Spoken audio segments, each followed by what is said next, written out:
कृषि कानून के खिलाफ किसानों का आंदोलन लगातार जारी है और आज इस मसले पर सुप्रीम कोर्ट में लगातार दूसरे दिन सुनवाई होनी है। बीते दिन अदालत ने मुद्दा सुलझाने के लिए कमेटी के गठन की बात भी कही थी और आज उस पर तस्वीर साफ हो सकती है। इसी बीच कांग्रेस कमेटी प्रवक्ता आलोक दुबे ने सरकार को तानाशाही कहा है। साथ ही कहा है कि सुप्रीम कोर्ट के हर फैसले को ईश्वर के तुल्य फैसला मानते हैं। आगे क्या कुछ कहा, चलिए आपको सुनाते हैं। देखिए, सुप्रीम कोर्ट के हर फैसले को हम ईश्वर के तुल्य फैसला मानते हैं और इन 70 वर्षों में देश ने सुप्रीम कोर्ट का सर झुकाकर आदर किया है।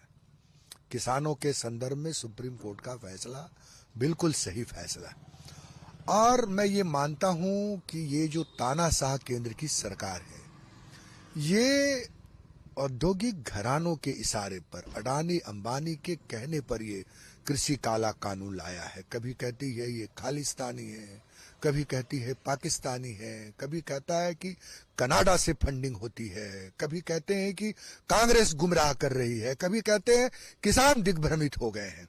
अरे भाई, आपकी हरसिमरत कौर जो आपकी कैबिनेट की मंत्री थी, शिरोमणि अकाली दल को तो आप समझा नहीं पाए हैं अब तक।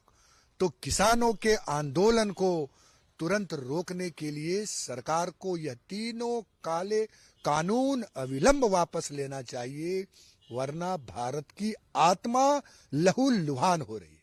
देखिए, भारतीय जनता पार्टी के एजेंडे में सत्ता हासिल करने का किसी भी हद तक जा सकती थी। आपको याद होगा, देश में जो भी चुनाव हो रहे थे, एक माइंड सेट हो रहा था, चुनाव के परिणाम कुछ भी हो, सरकार भारतीय जनता पार्टी की ही बनेगी।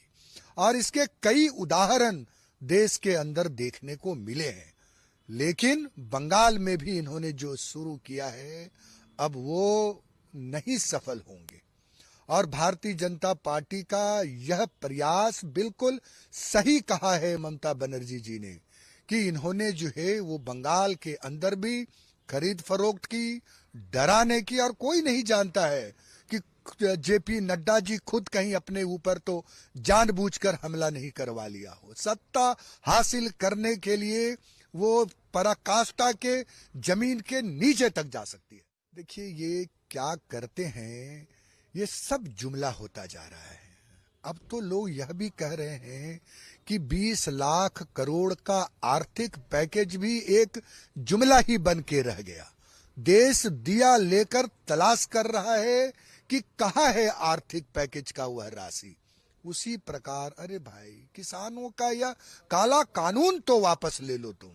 अगर आपने कोई निर्णय लिया है, आपको जनादेश प्राप्त हुआ है, तो आप उससे पूछिएगा ना कि ये कानून हम लाने जा रहे हैं, आपको मंजूर है या मंजूर नहीं है। हमें मंजूर नहीं है।